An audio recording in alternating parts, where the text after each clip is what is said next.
with our viewers. I'll come back to you.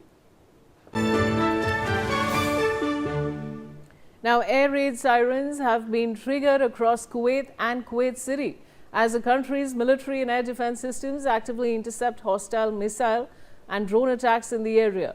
The military has confirmed that explosions heard across the region are the result of these ongoing active interceptions. And I want to go back to Major General K.K. Sinha with this development. When Major General Sinha, Donald Trump, I remember initially had predicted 4 weeks of the war.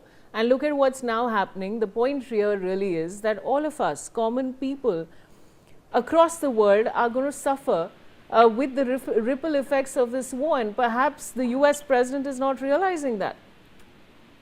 See, as for the United States President Donald Trump, he has realized he wants to have an off-ramp.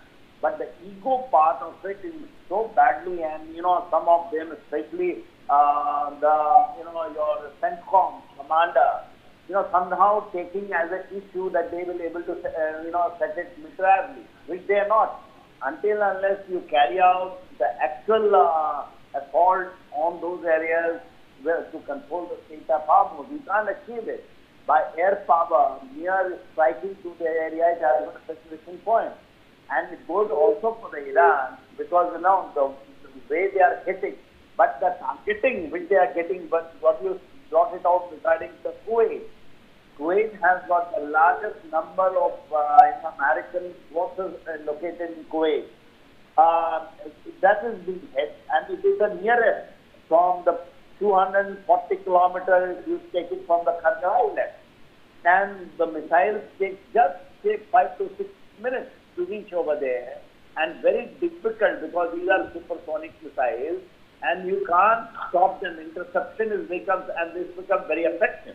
And I was saying in my first statement that the targeting, they are getting the targeting all figures, including the feed from satellite by the help of China and Russia. So it becomes very accurate. So now Donald Trump has to off-ramp.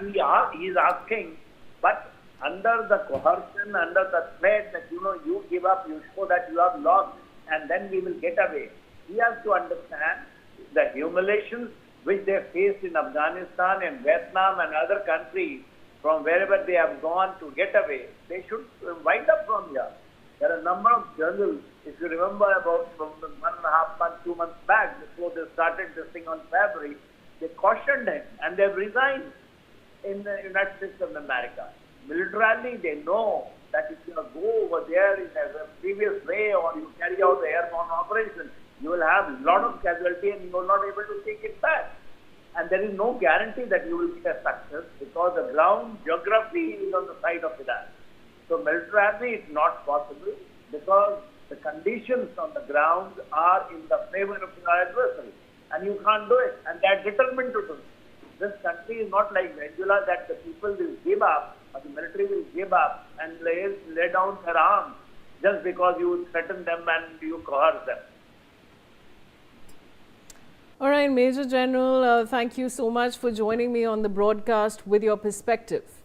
And now moving forward.